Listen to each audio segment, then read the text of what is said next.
Okay. Thank you. I'm sure people are just getting refreshments and such, and the rest of them will be in at some point. But you're the good people. You're the ones who kept the time. Thank you very much. It really does help.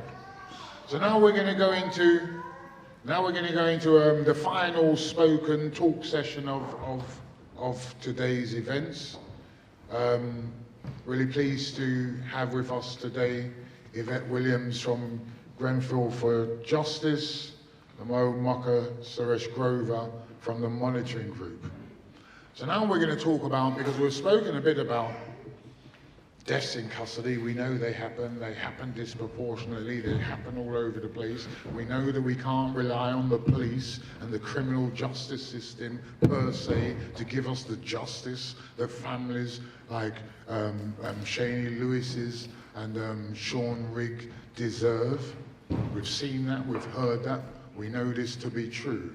So now we're going to have an exploration, a little bit of a deep dive to have a look at public inquiries, to see if public inquiries are actually fit for the purposes that they were created for in the first place, to see if public inquiries is a way that we can get our voices heard and justice served. So without further ado, I'm going to hand over to Sister Yvette Williams. Yvette?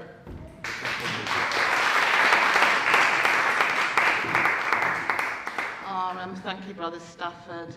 I'm going to actually start by saying, you know, we really need to give a big hand for what Stafford and his crew have done here.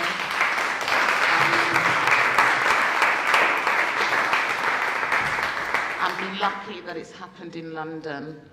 And anything we can do, Stafford, to help you get this, not only around the country, but I think internationally, so that people know the stories more and more of our experiences here, would be absolutely fantastic for the generations to come, because it should never be forgotten.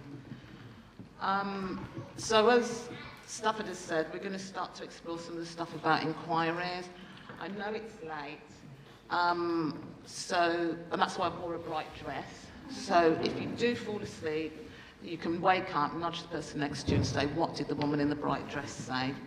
But actually, if you do fall asleep, I'm going to put in a forfeit and I will fine you and I will send the money towards Boris Johnson's child support bill. So what are public inquiries? I think for us, we know the most kind of famous one for us here, for want of another word, is the Lawrence inquiry and the issue around institutional racism that came out of that. But for me, I look at what happened after the inquiry. And within a decade of those recommendations being made from the inquiry, we had the disbandment of the CRE, we had a new Equality and Human Rights Commission put in place, we had an amendment of the Equalities Act in 2010, which actually pushed race further down the line. Gender became flavoursome, disability became flavoursome, and actually we were then told actually the public inquiry from the Lawrence had sorted things out and there wasn't really a problem anymore. So public inquiries are supposed to be around truth, accountability, not so much justice, but definitely around truth and accountability. And one of the reasons I start with the Lawrence inquiry is that inquiry was supposed to expose everything. The truth, whole truth was supposed to be told. They were supposed to give all information that they had and put that into the public domain. And actually we know that didn't happen because the Lawrence family are now subject to going through another inquiry in terms of undercover policing. So why was it not made known at the time of the inquiry that the family was being spied on? So inquiries do not always give us the truth. And I think the reason why is because they shouldn't be called public inquiries. They should be called government inquiries. Because actually it's about the government marking its own homework, We've gone back to inquiry since the inquiry into Aberfan, which was the coal mining incident in Wales back in the 60s. They've only recently found out that there was some compensation money that was held for them, that they've now managed to get back, but with no interest from the 1960s. So we know, apart from Lawrence really, no other inquiry finds against the government of the day. Governments decide who gets a public inquiry. So you have places like Orgreave, where there was a the mining strikes in the 80s. 1984, the police ran their horses into the crowd. People with multiple injuries have never been offered an inquiry. Yet at Grenfell, Theresa May, who was the Prime Minister at the time, comes down on a second visit, because the first visit she came to, she didn't even bother to meet the community. She met the emergency service workers under the tower, told them what a wonderful job they did, and then went. She had to then come back through the back door of a church to come in and meet the community. Well, we weren't feeling her at that time, so she got run out of town. But just before she gets run out, she says, oh, and we're going to have a public inquiry, and we're going to leave no stone unturned. Those were her words. I mean, she said some other things as well, like rehousing all the families within 3 weeks. But we have to look at why that was offered so quickly.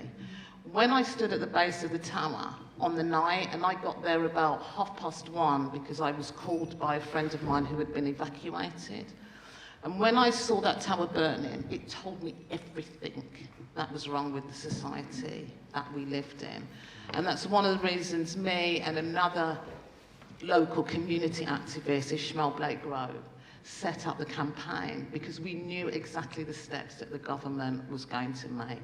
They were going to divide and rule, they were going to pick people off, they were going to use money as a way to trail you off, and they were going to do everything to make it look as if it was an accident. We knew it was criminal. We have lived in North Kensington, in Notting Hill, in the Grove, whatever you call it, for years. The north of the borough was always ostracised. They did not care. At best, they didn't care. At least they were indifferent to our lives there. Housing was always a problem. Looking after, funding the community was always a problem. You know, education is always a problem in terms of the schools that we have in the north of the borough. I go back a long way. I cut my teeth in the community at the Mangrove in the 80s, and I stand on the shoulders of those that went before me. And they were fighting the same issues, you know. We were fighting, you know, racist murder. Kelso Cochrane was murdered on our streets in the 50s. Do you know what I mean? We had uprisings in the 50s in Notting Hill. The Mangrove Nine were charged with riot and fray and faced trial at the Old Bailey. We knew that Frank's restaurant was continuously targeted. I was there in the 80s when Frank Critchley went through his second trial, of which they had to compensate him £50,000 by planting 100% pure cocaine on Frank in the streets. That's how Frank got off. If they had cut the cocaine, he may not have been in that place. It was a doctor that came forward and said, look, anybody using this cocaine is going to die instantly because it's 100%. So we knew the background in Notting Hill, and we immediately thought it should be criminal. They did start a criminal investigation, and then halfway through phase 1 of the inquiry, we were then told, actually, what we're going to do is we're going to leave the criminal investigation until the end of the public inquiry. And we thought, this is a shift on. This is where they're going to kick it into the long grass and treat us in a different way. Now, the rule of law is central to any form of democracy, and you cannot have the rule of law for one and the rule of law for another, just because you hold a particular position or you have a particular amount of money or you know particular people. But for us, that's exactly what they have done. And I think for me, in terms of public inquiries, where there is even the slightest suspicion that something criminal has happened, the criminal case should go first, not the public inquiry. They should be treated the same way we are. If one of us had burnt down Grenfell Tower, we would have been sitting on remand, okay, in a prison somewhere, waiting for them not only to find the evidence of what we'd done, but to probably add a bit on to make sure that we were convicted. Very few prosecutions come out of public inquiries. And for victims of events like Grenfell, actually prosecutions, especially for the bereaved families, form a huge part of what they see justice like. They want to see someone sitting in the dark. That's what we're taught justice is. We're taught that justice is applied equally.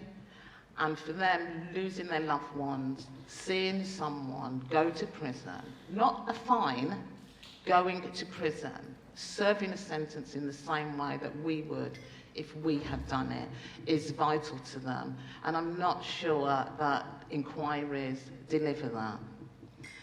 One of the reasons why I say it should be called a government inquiry and not a public inquiry is when I use the word public, we somehow feel that we have some investment in that inquiry is going to serve us because we're the public. The only reason why it's called a public inquiry is because the public can go in and listen, okay? So at minimum, I would say ox for a name change in that, because it makes out as if they have our interests at heart and that those inquiries serve us, and they don't. So the government decides who can get an inquiry. The government then appoints a judge, their judge, for that inquiry. When we first heard about the inquiry and we were offered Martin Morbick, we kicked up a stink and said, we don't want him. But he's never been removed. We then asked and campaigned for a panel, a diverse panel, to sit alongside. And we used the Lawrence inquiry as an example of that and said, look, you know, you had Richard Stone, you had John Sentamu, let's have a same panel like that, because it's quite clear from the evidence that those panel members helped Macpherson reach to his conclusions.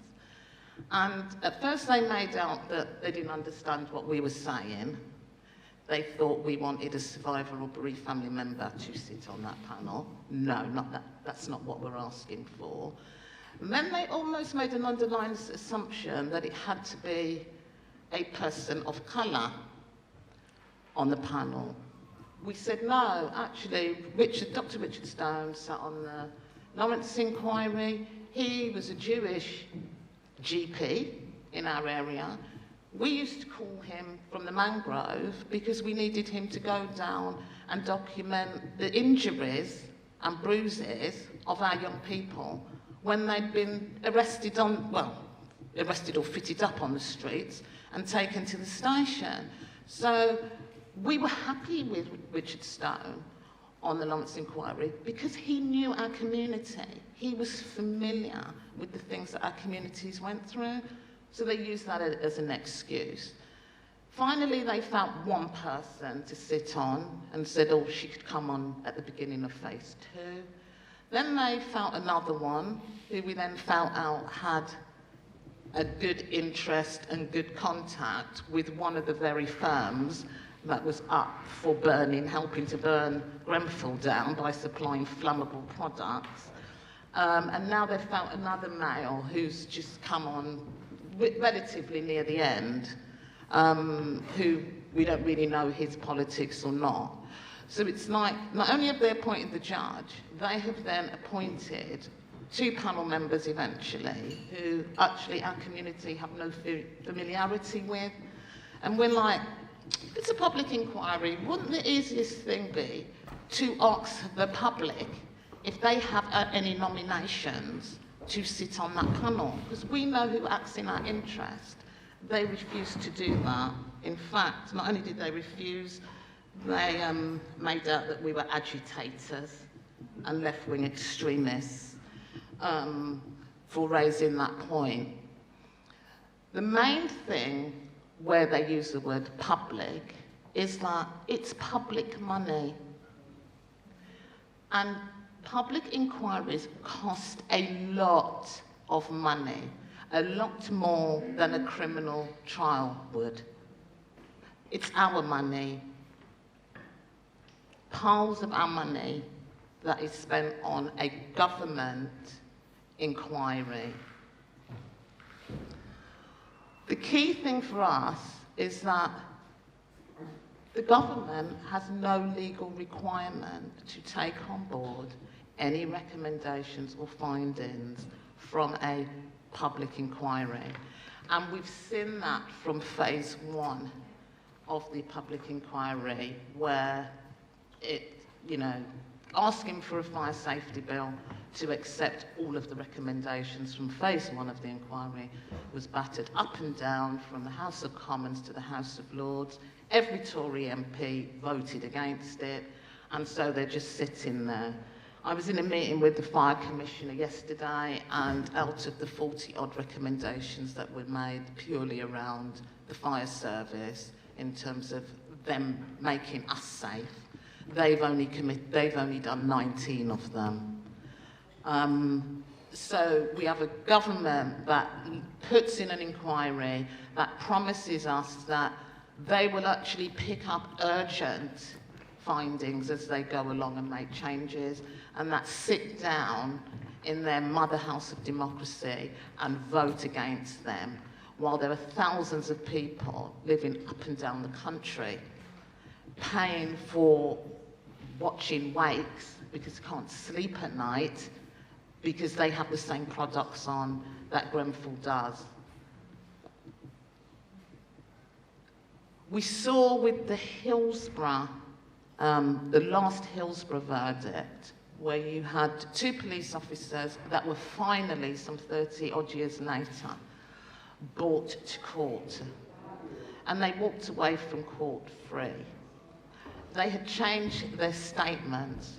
We would call it doctored, their statements. So the statement that they gave to the public inquiry, they changed for their criminal case. And they were found to have done that. But the judge ruled that it didn't matter. Why did it not matter? It didn't matter because public inquiries are not legal entities. So we've really got to be careful in what they're selling us around public inquiries. Now, I do think we have, from the point of view of Grenfell, we have learnt some stuff that possibly they may not have given that information at a criminal trial. But actually what we find in phase 2 is the very companies, those profit-making companies, that put, whether it was insulation, whether it was the cladding, faked their tests, promised people free lunches, cut corners on things, actually come in at phase 2 and have the barefaced audacity to send their lawyers in to say, we need to halt this stage because we are putting an application in to the Attorney General so that any evidence, oral evidence that we give at the public inquiry, we will not be subject to any legal proceedings about it, around it. And the Attorney General granted them that. So we have bereaved families and survivors sitting in a place, hearing the most awful, horrific information about why they lost their loved ones or their homes. And those people can say what they like because it doesn't impact them in the future. One of the companies, Arconic, are actually registered in France. And so we don't have to turn up because we're not subject to British law in terms of giving evidence to your inquiry, so we don't really give a toss. Eventually, after huge campaigning, they did send 2 of them, but you know, we still won't have the whole story from them. There is some evidence that we've heard in the public inquiry that if you or I were overheard saying that when we were having a steak or little chicken down our one, please, we'd be handcuffed at the door and taken out. And yet so we have to hear this almost in the back of our minds, knowing that these people have got away scot-free. So I'm not sure, I'm not convinced by public inquiries fully yet. I've just some figures here, because I think when I say it, people always think how startling. So our local authority is the Royal Borough of Kensington and Chelsea. We call it the Rotten Borough of Kensington and Chelsea. One of the richest boroughs in the country. In the world. They saved £126,000 on the cladding that they put up. So if they'd have chose the next cladding up, they would have had to pay £126,000. And we work out that that's roughly £1,774 per person that died. But at the time of the fire, Kensington Chelsea was sitting down on £274 million in its reserves. But they weren't going to spend their reserves on the north of the borough. And in fact, the refurbishment of Grenfell Tower was earmarked for demolition. It's prime land. And I think sometimes in Britain we get caught up with property, but actually land is still the most expensive thing in Britain. You know, all us from the Caribbean and Africa, you know when you get a piece of land? Yeah? That's stay in your family for years. You can do so many things with that. You can take it to the bank, you can get a cure, get a loan, because you have your bank, you have your deeds. Right, so it's about the land, and the land is precious land. It's just up the road from Westfield, which borders Holland Park. We had a local campaign called Westway 23 that was looking at 23 acres of land that runs under the Westway that we were fighting for years, that was supposed to be community land that had just been taken away from us. So land, really important. So once they realised they couldn't, well, I don't think they realised that they couldn't get rid of the tower at that time. I think also as well, look at the London plan. You can go on the GLA site and look at the London plan, because you will see things in your area that there are developments going for years ahead. It's coming to a town near you soon, and it's important that we know what is in that plan. So they then said, oh, we'll spend some money on a refurbishment. The refurbishment, the tower was built in the 1970s, and the refurbishment was about modernising bathrooms, modernising kitchens, looking at the heating system, you know, just bringing it up to date, modernisation, rather than the willful neglect that they'd done of the tower for the years previously. It was nothing to do with cladding the building. The cladding is purely put on for aesthetic reasons, to make it look pretty. So it's not an eyesore on those that are on their way to shop in the Westfield village at Westfield, and for those living in Holland Park and the south of the borough, so that they don't look up and see their eyeline or skyline blighted. So there was no reason to put any of those products onto the tower. And what we know now is if that tower had not been touched from its state in the 1970s, it would still be standing today, and it would never have burned. And I think, for me, that is the leap from where we've gone from a welfare state to a careless state. And that are things around, you know, outsourcing. How many of our public services are now in the hands of private services? And where that happens, you will find the quality of the service or care to us goes down, whether you look at care homes, private, you know, public schools that are paid for out of private money, the type of community services that we get, you know, a rundown NHS, you know, they take over, you know, transporting people to prison, running youth offenders and prisons and that. Wherever that happens, something awful is always destined to happen, predominantly and disproportionately to our people, because those people are not interested in the service or the care that they're given. It's solely about making money. And once we're in the hands of that, you know, we've really got to come out and fight on this.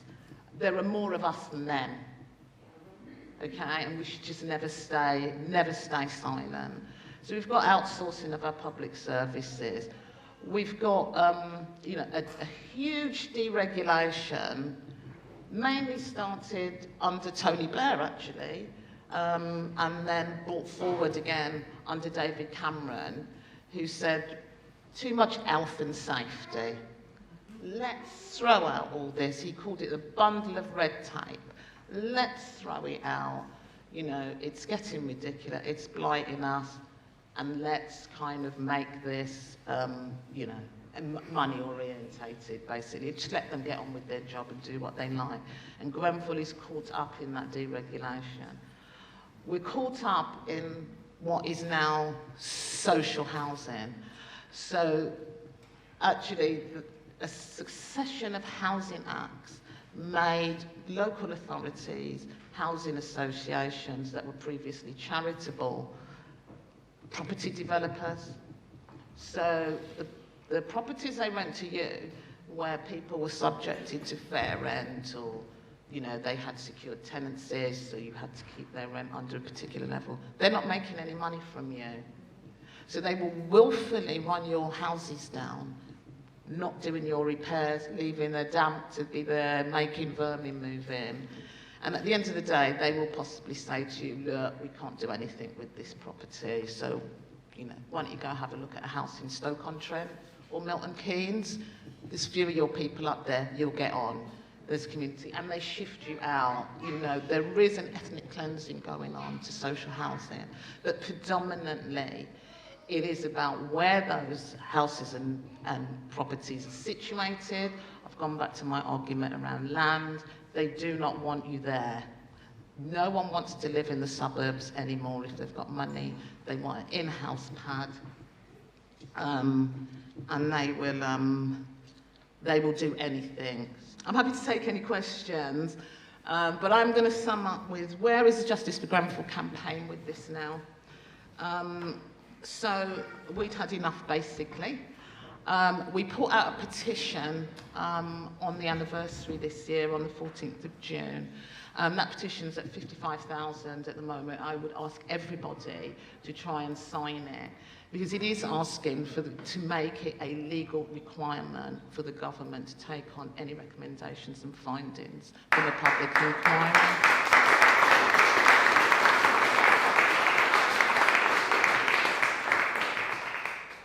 And we've joined with Haldane Society, which is just basically a word. Haldane is just kind of a word for, you know, lawyers that know better. And so we're sticking with them. And we're going to start looking at a whole host of inquiries. I know Hillsborough's on there, I think Orgreave's on there, undercover policing is on there, to kind of look from a community perspective. And maybe actually do some, you know, almost like mock inquiries as to what questions we would put in or ask, or the route we would want it to go from a community perspective, to see if we come out with a different outcome. So please sign that.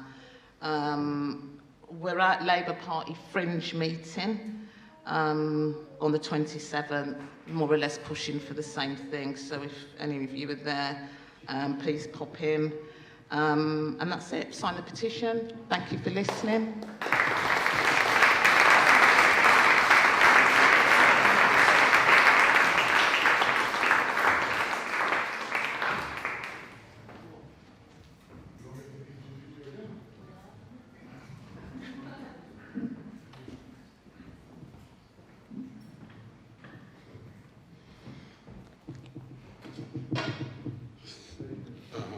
Okay.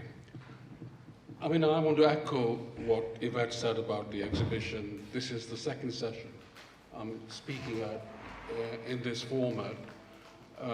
The exhibition is not just brutal in its truth. It needs to be seen by everyone. It needs to go everywhere. And if anybody can help, we would help. And as a gesture of solidarity, whatever fees I have for this speaking goes to Totem Rights. I don't really care about, the amount of money that you guys have raised, if any, but the issue of racism, police violence, state misconduct is such a critical factor in Britain. We just can't rest but fight against it. So congratulations to Totem Rights for bringing this exhibition in this venue, 100 yards or 400 yards from the Queen's residence. And I just hope that the IC will learn from its experience and gives you much more time next year to bring it again if possible, or whenever you want it. So I just echo that. Public inquiries, deaths in custody. I just want to put the framework, and I don't want to go through details of the cases that we've dealt with, but I want to use examples of the inquiries that we've been involved in as the monitoring group to look at certain lessons that can be learned in developing an effective tool for accountability and some form of change, potentially some of change. I was the coordinator for the Stephen Lawrence Family Campaign and also the coordinator for the Zahid Mubarak Family Campaign. And with Stafford, I'm a co-participant in the undercover police inquiry, where the police admit that they spied on us, not just because of our involvement in family justice campus, but by the fact that we were struggling against racism for many years. In fact, they admit that they've been spying on someone like me from 1988 onwards. I don't know why that date comes to thin air, but that's what they say. But I haven't had a single piece of evidence on how, when, where they spied on me. But legally it has been granted to me to be part of the inquiry. Heaven knows what will happen at the inquiry. And I've been, to Grenfell, and I know families at Grenfell. I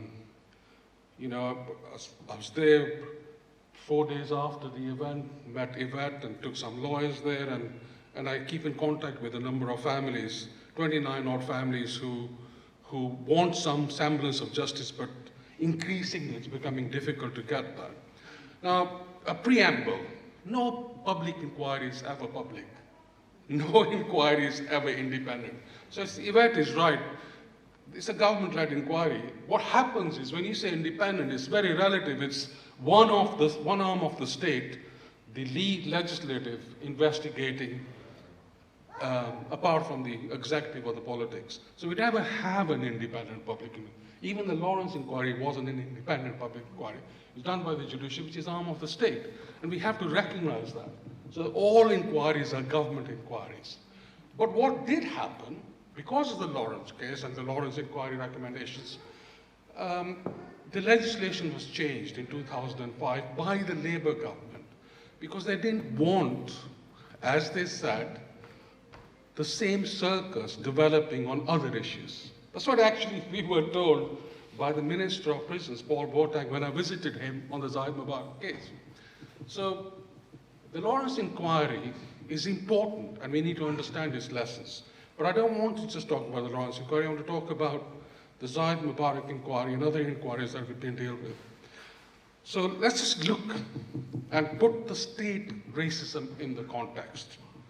It's important to do that because the inquiries that we've been involved in, and most of the inquiries that come up, are about state misconduct failures racism, brutality. That's what they're about. And it could be the social services, it could be the housing, it could be the care services, it could be the prison, it could be the police, etc., etc. And all of us know that racism is increasingly entangled with the politics of many places.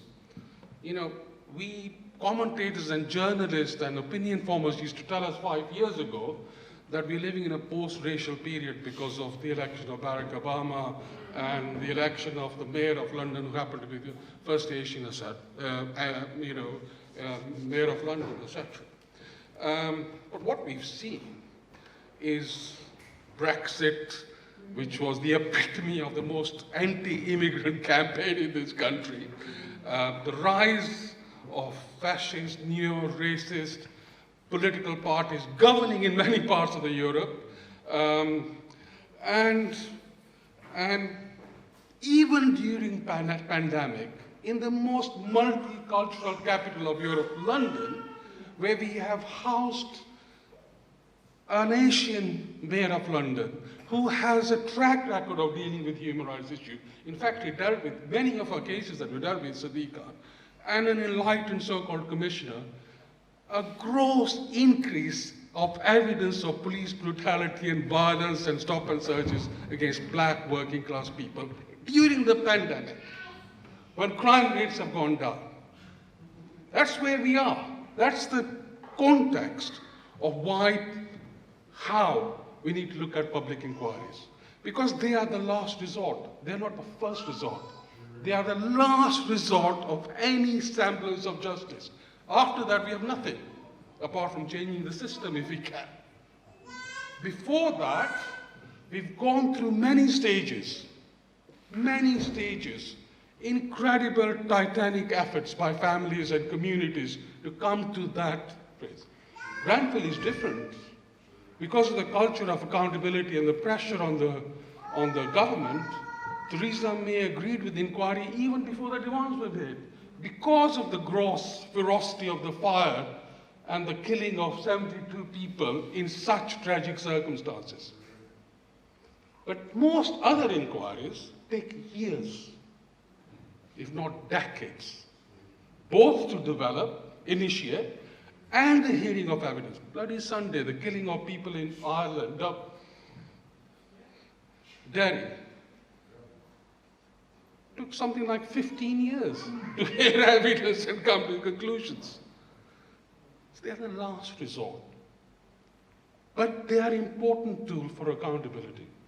And we need to have our eyes wide open when we call for public inquiries. Because just calling for it doesn't mean that we're going to make the change. And I want to go through some of the stuff now, some of the issues which have been raised and developed as strategic issues by campaigners which are not discussed openly in the media and the papers and amongst us. It's about time we did it. Because if you look at the media, and I, as a coordinator of the Student Lawrence Family, I have a huge amount of respect and friendship with the Lawrences. But the media will tell you it's because of a family that you've had a public inquiry and you've had changes. I wish it was true. If that was true, Marcia Reig would have had justice for her son. I've never seen somebody fight so hard. It's not about that. It's about a strategy at certain times and a political strategy, not a legal strategy. The government is absolutely right. Public inquiries are not legal entities. They are quasi-legal because of the evidence. But actually, if you look at the legislation, they are part of a political process. I'll come to that in a minute. And if you don't understand that, we end up in areas where activists think they're lawyers rather than developing a political strategy. Lawyers are lawyers. Lawyers don't want you to be as activist lawyers. But you must have campaigning lawyers in a public inquiry who understand the nature of racism, injustice felt by individuals and communities. You can't just have sterile lawyers, middle-class people who just talk about it. They must feel it. They must understand it. And they must make that forum into spaces where the judges or chairs of inquiries cannot escape from the lived reality of black or minority communities. That's what public inquiries are about. That's how we win trials when black people get charged, or Asian people get charged when they're defending against racism. We bring our experiences to court in front of juries. Otherwise, the conviction rate against us is massive. And public inquiries are important to live, including in Grenfell. Let me just go through some of the stuff. But it's important for us to understand the context. Now, despite the changing landscape of the far right, stop and searches, institutional racism has been a problem that we focused on globally in this country, in the United States, in settling states like Australia, have been recurring themes for the last 5 decades. 50 years of struggle and it's part of both black and anti-racist struggle. 50 years of struggle of trying to get institutional racism or state racism acknowledged, and then to develop policies or practices or legislation to address that issue. Let me remind you, this last month, the Home Affairs Committee, who looked at the Lawrence inquiry, actually came to the conclusion, this is in Parliament, I think last month, 26 years, 90% of the Lawrence recommendations have not been implemented. Systemic, they use this language, MPs, systemic failures to implement that recommendation. Seen as a herald new movement, yes, it led to changes. Yes, it led to changes in legislation on the Equality Act and in terms of double jeopardy, which led to the conviction of it. Has it improved the lives of ordinary black working class people? Which is actually the basis of institutional racism. Because when Macpherson and the Lawrence inquiry looked at the evidence of institutional racism, they looked at 2 issues specifically. Stop and search, the rise of dramatic figures in 1990s against black, Asian, and white communities, and do the comparison, and the nature of racial violence in UK and how police responded to that issue. Those are the 2 issues they looked at. Let's look at that. Stop and searches during pandemic. In May 2020, I think something like 1 in 5 black young persons stopped and searched in London. It's a staggering figure. Racial violence. 58,000 race incidents reported by the police. A rise of 1,000% during the pandemic. 80% against BME communities. That's the lived reality that we face at the moment. What has changed? There can be changes. And I'm not going to be negative. I think there are positive bases if we go with our eyes wide open and we understand the nature of the beast so we can change the quality of life around us. We must go with a strategy. We cannot leave it to the lawyers and the legal process on their own to see that the changes will be brought. It doesn't work. And lawyers who understand that are good lawyers who've actually been part of that struggle. Let's just look at the whole debate on institutionalized racism. You know the definition that the Lawrence inquiry, if you don't know, you just need to look at the website. I'm not going into the details of what the definition is. But there are certain important elements which you understand. The notion of institutionalized racism derives from the founders of the Black Panther Party. Macpherson was forced to look at Stokely Carmichael's writing in Institutionalized Racism by the Black Panther Party in America. He obviously changes it because of debate and because of horse trading that is going on between him and the inquiry assessors and the Metropolitan Police Commissioner, who doesn't want to be called institutional racism. He doesn't want that label. Although he agrees that individual officers are racist, but he doesn't believe the institution should be called institutional racism or labeled as that because of the consequences for police and the lack of confidence of it from black and other communities. Horse trading led to the definition of the institutional racism.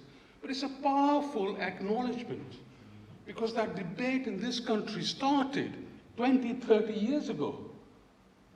It was brought up by activists, academics, during the Brixton disorder in 1981. Scarman looked at it and dismissed it. Decades of convincing of long-term struggle finally recognized. And what it did do was it created fear in the state that they would be held into account for the first time. That acknowledgement was important. And the reason why you've had a fallout on that and not have issues implemented is because there's a denial, a deliberate denial at this moment, which has been going on since Blunkett became the Home Secretary, a deliberate backing down of the notion of racism within the state. All the work that was done by the Lawrence family and the campaign and the legal campaign, and by hundreds of individuals who supported that campaign, was dumbed down to develop different notions of how police should be held into account. And the reason why that happened is because activists, we forgot how we hold the state to account. We allowed the parliamentary process to just take its course and relied on members of parliament and their goodwill to hold the state to account. Well, welcome to the news that if you just rely on parliament, things don't change. So public inquiries are an important element an important tool if the community, victims, and the public has a say in that process, in that political process. And that political process is agreed by the state. They actually say it's a political process. The 2005 Inquiries Act, ministers are responsible for developing terms of reference with the chair. They appoint the chair. Recommendations by the chair at the end don't have to be accepted by the minister at parliamentary stage. So it depends on public pressure. It's quasi-legal because the evidence is rigorous and it's forensically examined. And it needs to be done by lawyers who are capable. But the consequences of changes are through the political prism. Very important to remember that that political process can be engaged in if we have a strategy as community activists, as campaigners, that once we call for a public inquiry and the route to it, we can make and affect changes. Let's just look at two of the cases that we've dealt with. Zahid Mubarak. Not many of you, how many of you have heard of Zahid Mubarak? How many of you heard of the Lawrence? Zahid Mubarak was murdered by his cellmate at Feltham Young Offenders Institute at 3:17 a.m. in the morning on the day that he was about to be released. He was in prison for stealing 9 pounds of razor blades and given 90-day sentence. In 2000, February, 6th of February, this guy called Robert Stewart, with a swastika on his forehead, was put in the same cell as Zahid. 6 weeks later, he murdered him. Before he murdered him, he wrote 220 letters, every single letter signed by a swastika. A month before he killed Zahid, in February 2000, he gave a chilling description of how he would put a pillowcase on his head, become a Ku Klux man, and kill his packy padmate, and then go out with a flaming cross. He did that letter. Prison authorities gave the letter back to him. He corresponded with people in Manchester Strange-based prison who had killed their own padmates and cellmates. So the issue about Zahid wasn't on who killed him.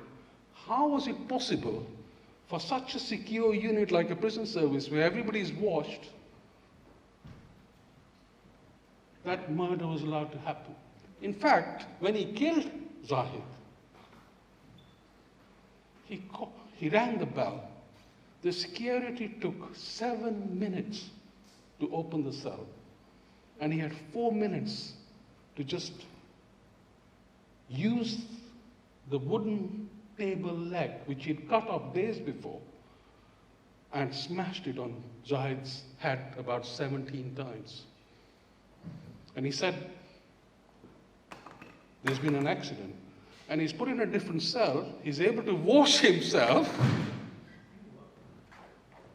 And the prison authorities let him carry off the evidence. This is at Fartham Young Offenders Institute in 2000. Zahid's family had been conscious of the Lawrence inquiry and asked for a public inquiry in October 2000 when Stewart was convicted of murder.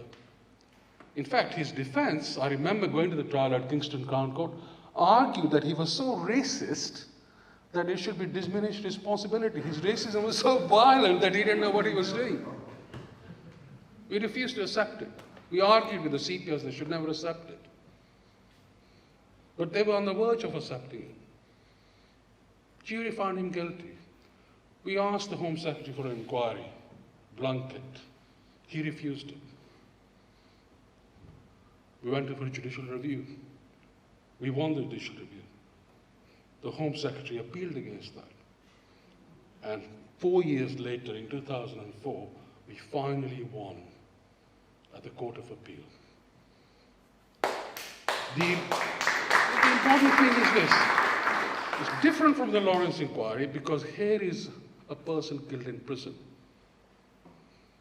In Lawrence's case, it's about another individual, not member of the state, killing in a racially motivated murder.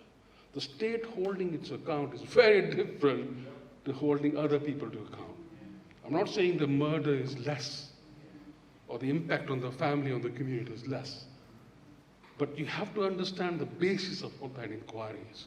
So if you are calling for a public inquiry, the process of pre-inquiry is critically important for a campaigning strategy.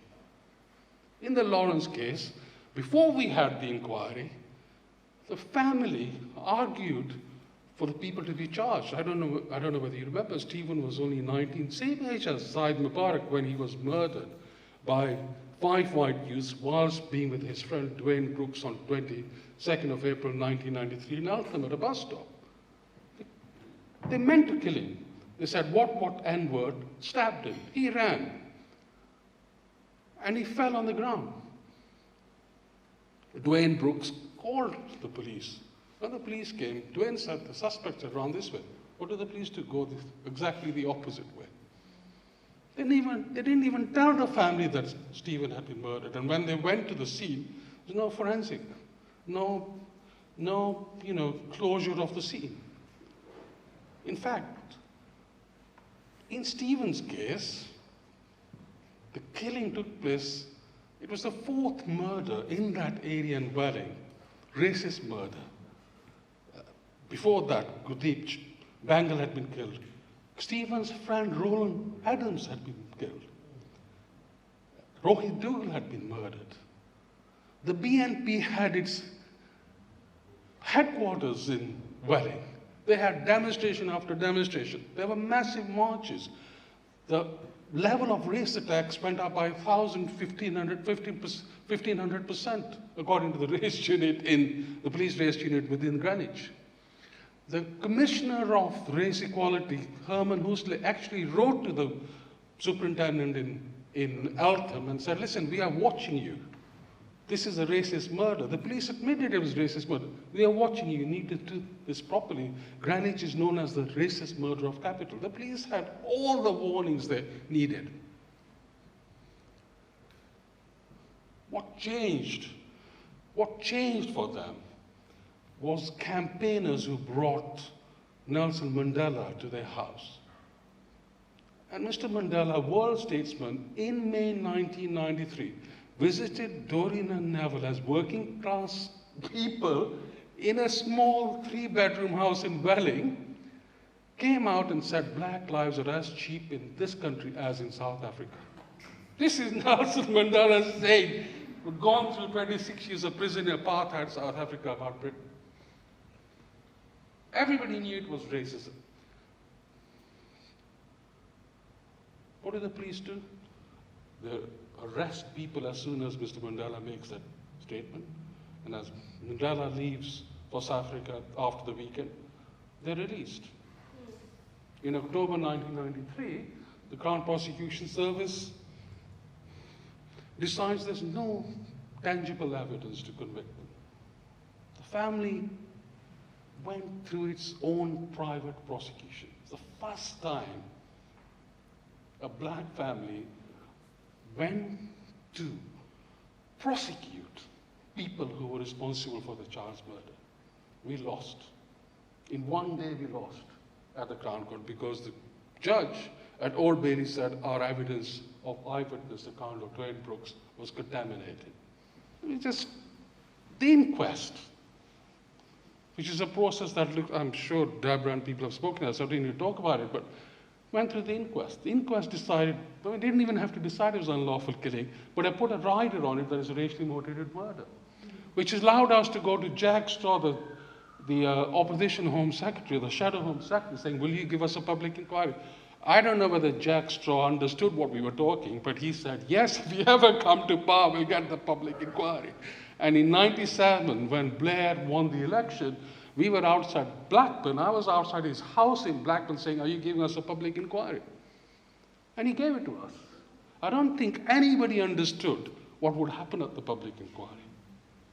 We didn't understand. The Lawrences didn't understand. The legal people wouldn't understand. In fact, we were really scared at the manner in which the state would come against us.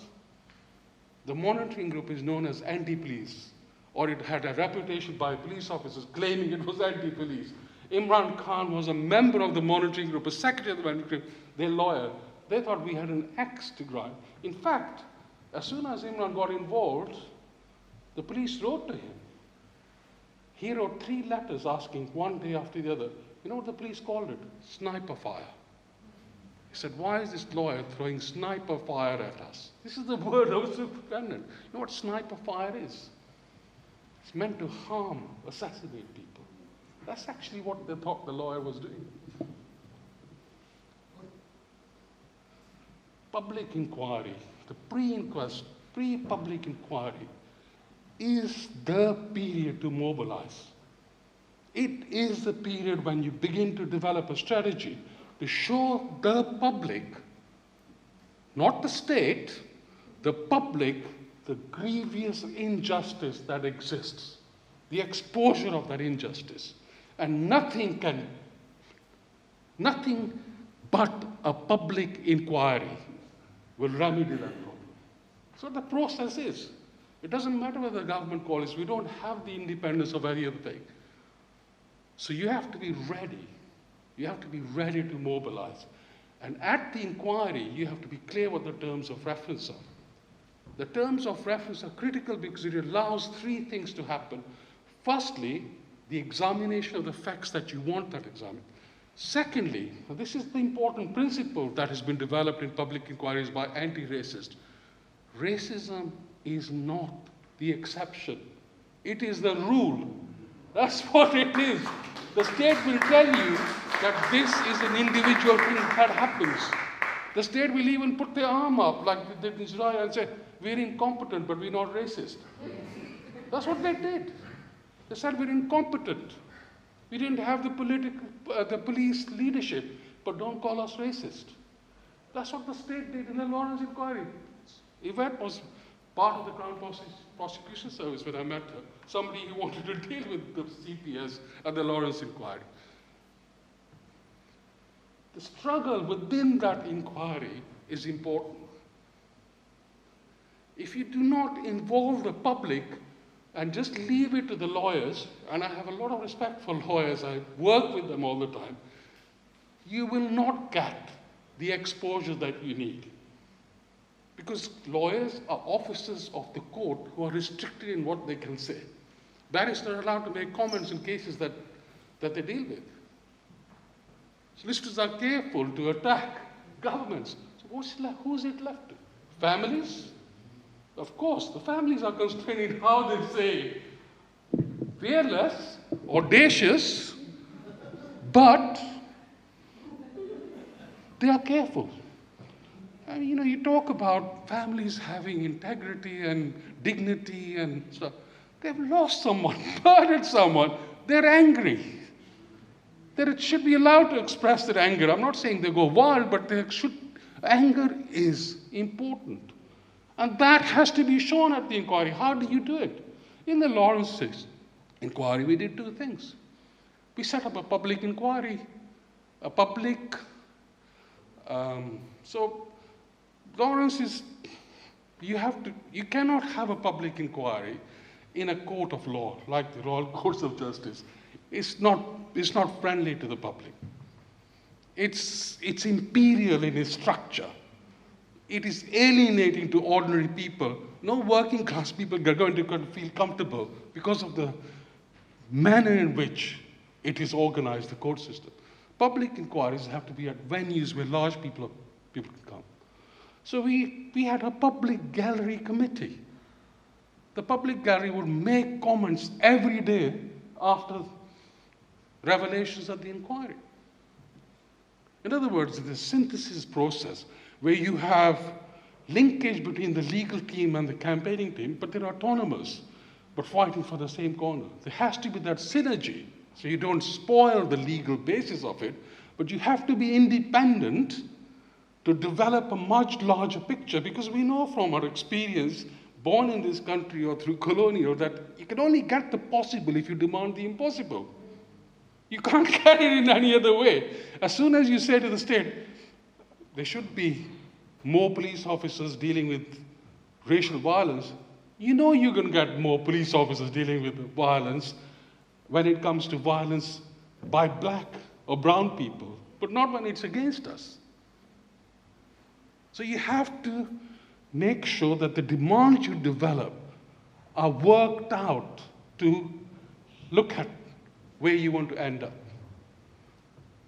The other important principle in a public inquiry is that it is not possible to win the argument if you are not able ethically to bring the affected individual or people as a central plank within that process. Media, I mean, you have different forms of media. You have the Sun and the tabloids. When it comes to black and brown people, they actually fish on what the problems within our families are. So you have to protect the stereotypes that exist between us. You have the tabloids who don't understand, who see blacks as a problem or black people as a problem, not racism as a problem. You have the media, like the BBC, who want to see evidence presented in open court before they actually report it. And even then in a diluted form and in an edited form. So if you don't have the media on your side, you have to create different structures of communication between yourself and the communities that are directly affected.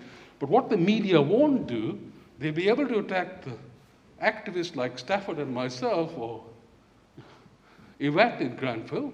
And you saw at the beginning how they went for her, the media, right at the beginning when she got involved, papers, the Daily Express or whatever, these people are troublemakers, blah, blah, blah.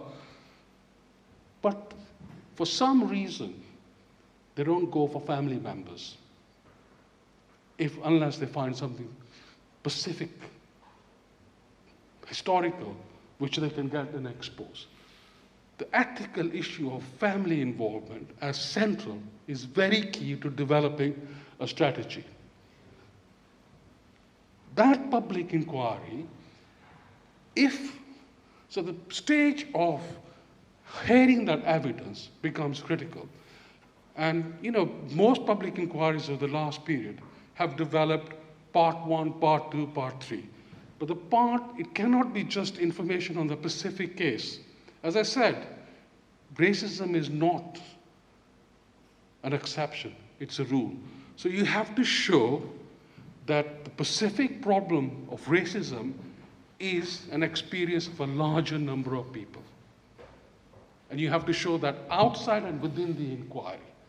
So the public understand this is not just one-off case, but a representation of a greater tragedy. So what the media do is they pick on families they think are respectable, law-abiding, and develop them as representation of that tragedy, but invisibilize the legal, community, activist element. The 100 hours, thousands of hours of strategy, of going and picketing, of going on demonstrations. It's what the Lawrences did, what Zaid Mubarak did. People have forgotten that. Before the inquiry, anybody who associated with the Lawrences, their funding was cut because they were seen as anti-police.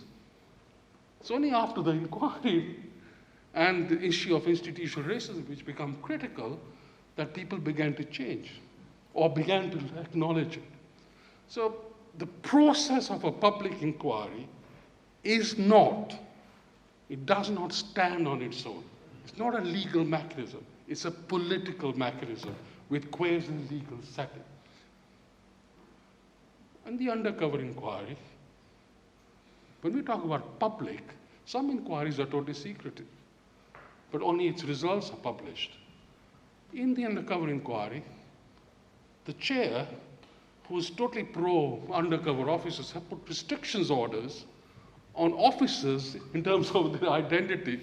We don't even know the face of an officer or his remit or length of service that officer was spying on us, despite the fact that the inquiry has been going on for 4.5 years. Restrictions orders on what can be published, what can't be published, blah, blah, blah. So the only way we can get that, the only way that we can get at the end of that long road towards justice, that's what it is to have that campaigning strategy which allows us to both understand the legal process and the political campaigning process. That's the only way to get that. I can give you example after example in the Lawrence inquiry. I've got it here, where the second part of the inquiry influenced the McPherson as the chair in determining that it was institutional racism because of the evidence he heard from other communities across the country and began to understand that Stephen's case was not unique. This is McPherson. He was a High Court judge in immigration cases. We were appalled by his appointment by Jack Straw. In fact, on the first day, we said to him, why don't you resign? We actually made the application and said, go. Do you remember? We were criticized for it.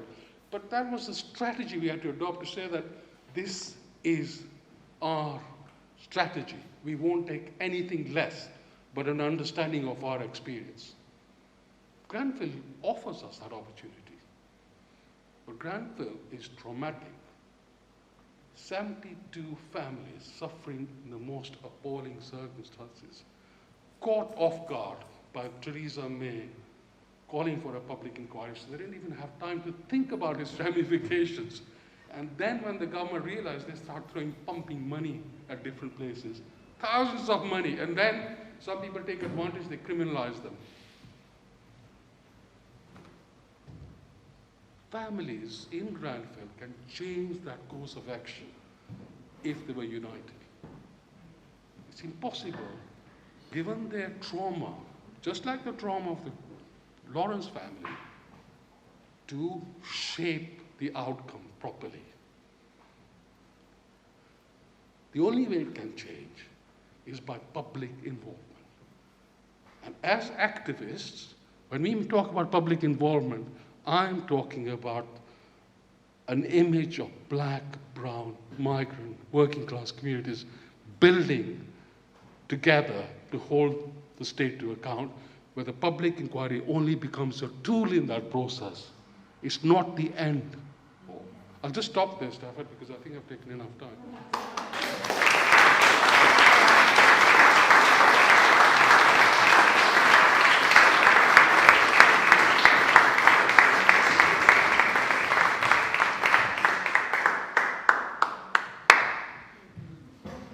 And he stopped himself as well, which is impressive, Yvette, Suresh, again, as I said earlier on today, I just want to thank you. I think, again, you have carried and you have enabled us to carry on doing what we said we're doing with our public program, which is extending and expanding and giving depth to the exhibition and explaining to people the lived experience of many of us within this place and in this space. So I'll give you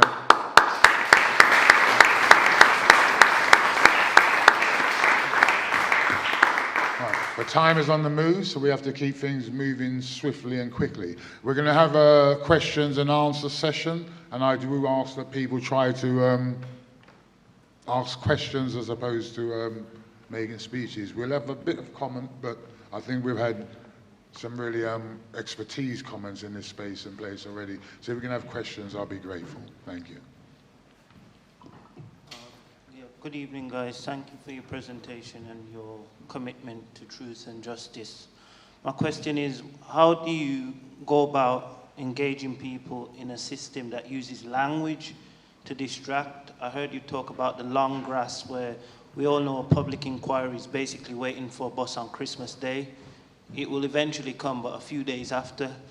So my question is, how do you engage people when they're dealing with a system designed to confuse, belittle, and just leave people not interested by legalese and other strange methods of languaging that they use just to disenfranchise people?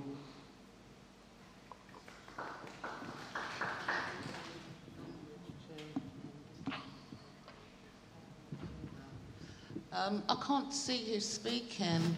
Yes. Sorry, hi. You got Birmingham accent? Yeah. I grew up in Birmingham, got rid of mine. I think you're giving the power over to them by saying that, you know, we need to communicate with them in their language and their legalese or their... We actually don't. We talk to each other and we can tell you exactly what's going on. They might not want to hear it, but they are listening. Okay, they know that we're speaking. So we don't have to change who we are or change the way we speak. That's giving power over. And I just think, especially when that comes from communities like ours, you think about the Atlantic enslavement trade, do you know what I mean? Where we took our languages from one place to another place, kept kind of components of that language that are still heard today, and still found a way to communicate with each other. It's how we communicate with each other. We will always have people in our community with the expertise to translate into their language what we want to get across. But I don't think we need to change. Don't let that change of language be a power hold over us, because that immobilizes us and keeps us silent. And right about now, that's what we cannot do.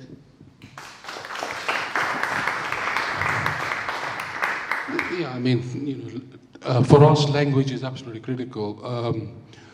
It can the state would disempower you by using different language and change its meaning, or rephrase it, or reimagine it, or redevelop it. You know, give you an example. I mean, a long time ago when I was young and we were fighting against racism, we used to have antipathy about issues of multiculturalism. We didn't understand what it meant. We were anti-racists. In other words, we were people who believed, yes, we were multinational from different countries, and we'd come here, but we had come here on the basis that we would have equal rights, and we would ensure that our rights would be protected. Because that's what was promised to us, both in terms of immigration rights, in terms of housing rights, in terms of employment rights, in terms of policing, in terms of whatever. Now, the term multicultural is something we use often because the language has shifted so much to the right that multiculturalism is used by the far right or the ultra-right to demonize black and brown communities. The shifting of the usage of the same term in different contexts. I hate the word intolerance. You know, people say I'm intolerant about black or brown people. Europe, when you go to Europe, they say the departments on multiculturalism are called departments of tolerance. I don't want to be tolerated. You know, I don't want to be tolerated.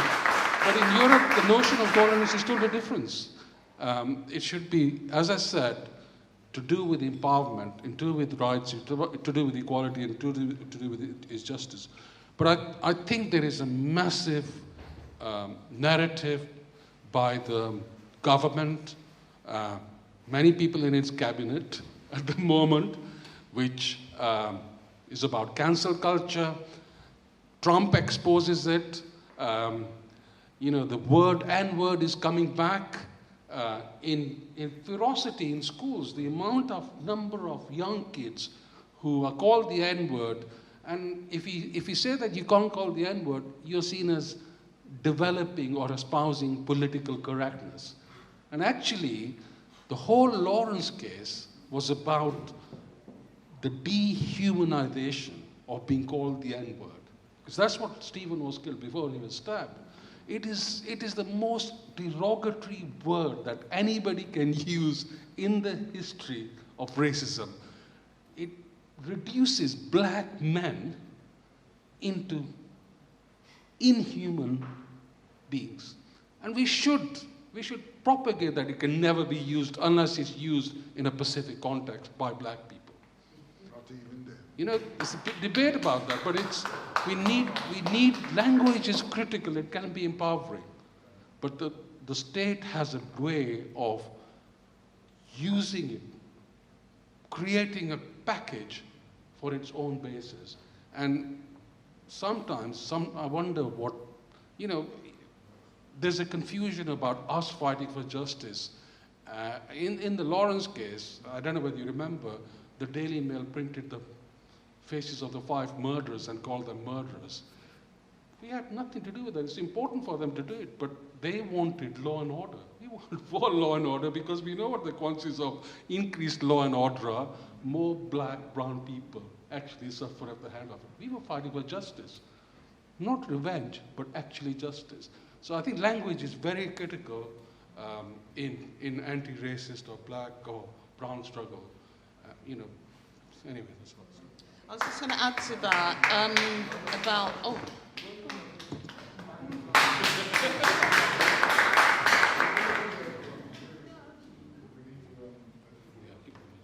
right, any more, please?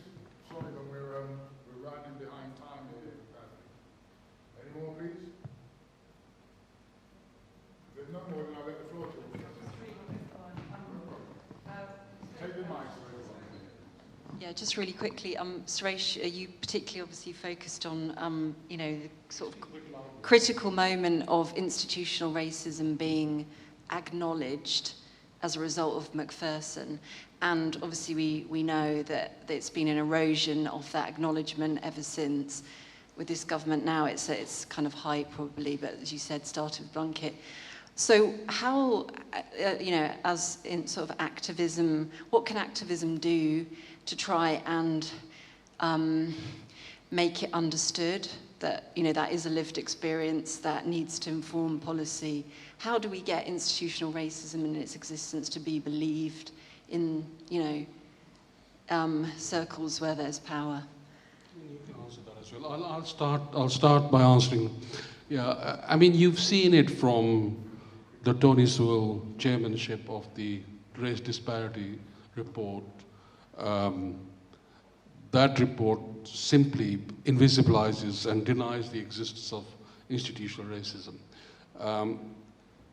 We were the only group that actually threatened judicial review on the disparity unit. We actually went to court, but and said that Tony Sewell should not be the chair of it because he had conflicts of interest given the remarks he'd made on this issue before. But Boris Johnson's lawyers, and I'm talking about his personal lawyers now in the Treasury, threatened to throw the whole book on us, both in terms of the financial penalties and closure us as charity, etc. And we would have actually gone ahead and done it had it not been from the advice that we got from Leslie Thomas. He said to us, he will finish you off. And I still think we should have gone for it. I think it's worth finishing him off rather than finishing us off because of what he represents. Look, the problem of institutional racism, as I said, is decades and decades and decades. There'll be attempts by the government, specifically this government, to gaslight black people and black MPs who use that.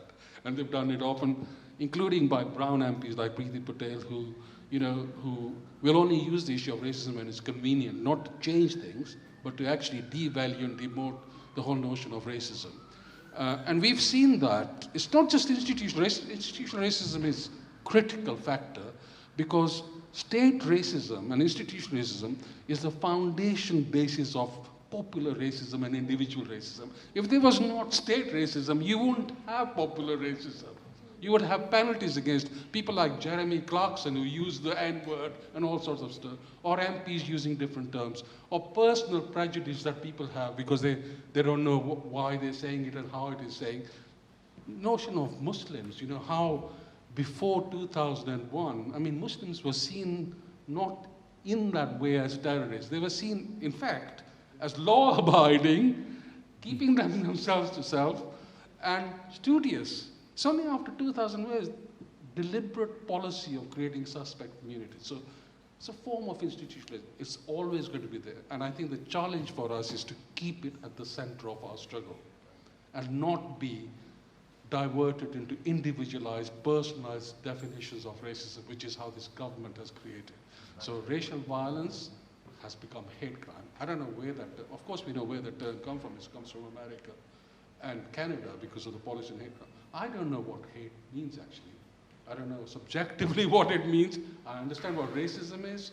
It's now, hate crime is any form of incident, crime, based on the equalities categorization, whether it's LGBT, disabled, elderly people, anti-Semitic, anti-Muslim. I'm not saying it shouldn't be.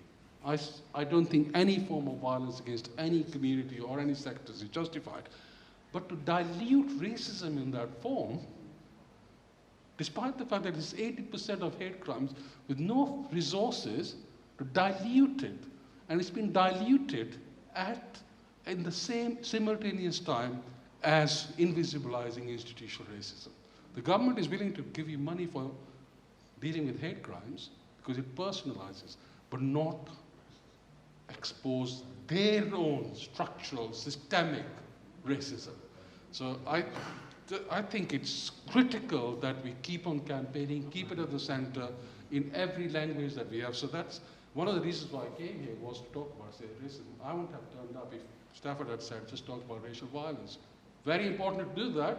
Is how I get into politics. I was stabbed by skinheads. I didn't know what was happening to me. But state racism is the center. Institutional forms of racism is the struggle that we have to win. I'm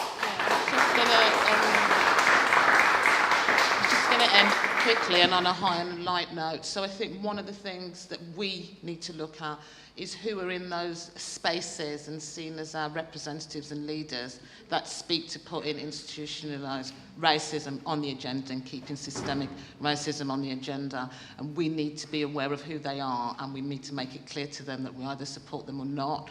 So just to make my position clear, I'm clear who I want to lead me and my community in the future. He has looked out for feeding our children, do you know what I mean, ensuring that they have adequate school equipment. He's got number 10 written all over him, and his name's Marcus Rashford.